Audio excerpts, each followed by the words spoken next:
अस्सलामुअलैकुम। आज की वीडियो में हम लोग सीखेंगे कि एग्ज़ाम में तशरीह करने का तरीका क्या है। एग्ज़ाम में तशरीह किस तरह से करेंगे ताकि एग्ज़ामिनर खुश हो जाए। तो देखिए, सबसे पहले यह एक शेर है मिर्ज़ा गालिब के 12th क्लास का। तो देखिए लिखा है, या रब ज़माना मुझको मिटाता है किस लिए, लौहे जहाँ पे हरफ़े मुकर्रर नहीं हूँ मैं। तो ये मिर्ज़ा गालिब का शेर है 12th क्लास का। सबसे पहले आपको ब्लैक पेन से या जो थोड़ा सा मोटा चलता हो उसको पेन से आपको शेर को लिख देना है खूबसूरती के साथ। उसके बाद यहाँ आपको ब्लू पेन का इस्तेमाल करना है। देखिए यहाँ ब्लैक पेन से लिख दीजिए ये से, ताकि अच्छा लगे, देखने में खूबसूरत लगे। उसके बाद यहाँ ब्लू पेन लेकर इसको लिखना है। तो सबसे पहले इस शेर को आप समझ लीजिए, जो 12th क्लास में उनके लिए आसानी हो जाएगा। ये शेर अक्सर आता भी है, गेस में भी है, तो आप इसे समझ लीजिए।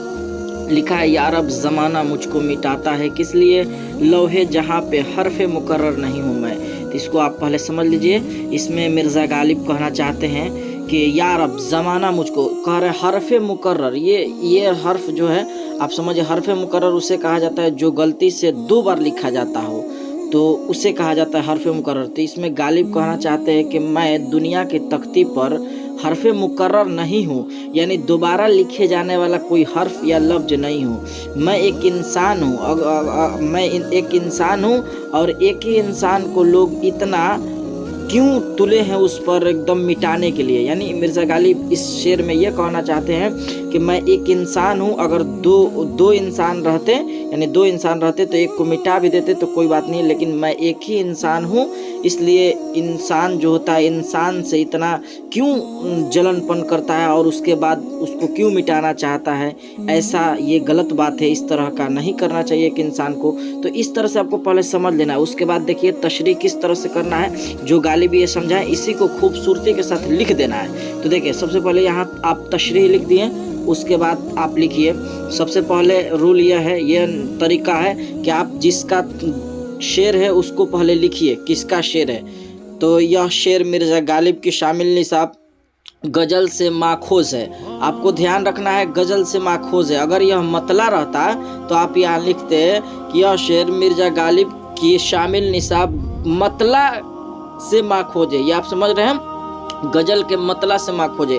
उसके बाद इसमें लिखिए कि इस शेर में गालिब ने अपनी शायराना इनफरादियत का नमूना पेश किया है। आप डाल भी सकते हैं, अगर नहीं है तो सीधे बात कहें शेर का, जो शेर में कहा जाता है। तो देखिए यहीं लिखे हम गालिब क्या कहना चाहते हैं, कि यही वजह है कि गालिब कहते हैं कि तख्ती पर से उसी चीज़ को, अब उसको खूबसूरती के साथ लिखिए, उसी चीज़ को मिटाया जाता है जो तख्ती पर दोबारा लिखा हो, लेकिन मैं तो दुनिया के तख्ती पर एक मुनफरद हर्फ यानी अकेला हूँ, तो इस सूरत में ज़माना मुझको मिटाने पर क्यों तुला हुआ है। यह देखिए, दरअसल गालिब इस शेर में यह कहना चाहते हैं कि जो इंसान अपने आप, यहाँ से देखिए फिर, जो इंसान अपने आप में मुमताज़ है यानी अफजल है, उसे एक दूसरे को मिटाने की बात नहीं करनी चाहिए। शायर हमें यही पैगाम देता है। इस तरह से आप तशरीह कीजिए। देखिए जिस तरह से कॉपी पे ये साफ लिखा गया है, आप इसी तरह से वहाँ भी लिखें, इंशाअल्लाह ताला आपको भी नंबर अच्छा मिलेगा। अगर आप इस तरह से लिखते हैं साफ, अगर इतना ना हो सके तो जितना गालिब बात कहना चाहते हैं आप उतना लिख सकते हैं। थोड़ा सा तब्दीली कर साफ लाइन बाय लाइन छोड़ कर आपको इस तरह से तशरीह करना है। तो ये रही एक छोटी सी वीडियो, फिर मिलेंगे हम लोग अगली वीडियो में। आज के लिए इतना ही। अस्सलामु अलैकुम।